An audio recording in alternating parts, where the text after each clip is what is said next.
We're here at the Doubletree Hotel in Manchester because tomorrow is the Association of Deaf Clubs meeting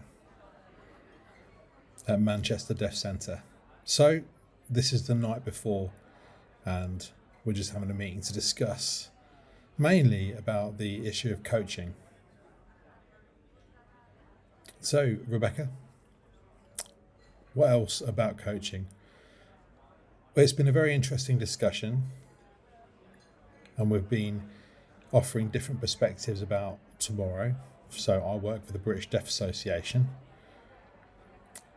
and I want to find out what support they want from the BDA. At the same time, we've got feedback from members as well, and I'm putting that together. So tomorrow we're going to have a presentation to the deaf clubs, and we'll include things like whether they want a survey, and really to find out how we can support them.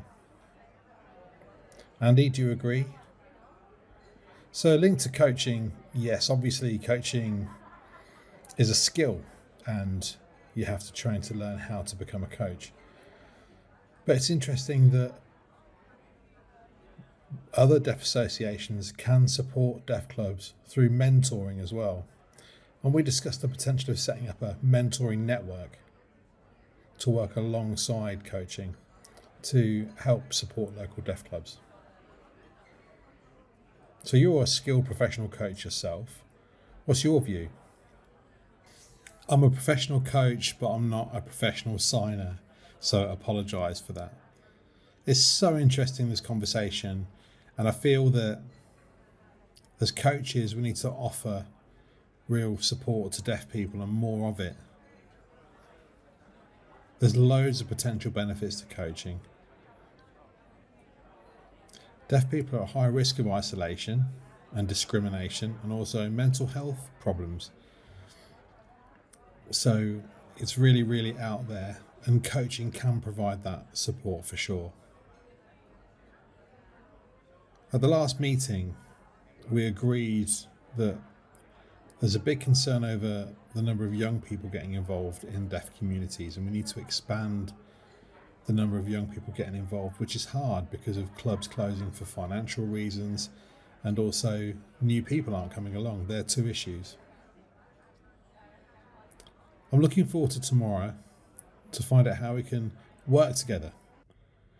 But as well as that, we are part of another chief executive group, the Chief Officers Group, which met on Monday, and that's different chief executives of different deaf organisations, and they're all supporting this work.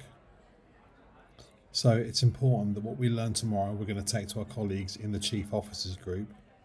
We have to work together, not independently, to support each other and obviously develop deaf clubs. From my perspective, there's no time to waste on this issue for me. The hourglass has been turned over and it's running out. So it's important we discuss, and we did discuss, the cultural history of British Sign Language, and at the moment we're at risk of losing that. The BSL community and the deaf community and their cultural heritage is at risk, and we're at risk of losing it. So it's important that we do the work now to develop strength in deaf clubs so they can continue and preserve our cultural heritage.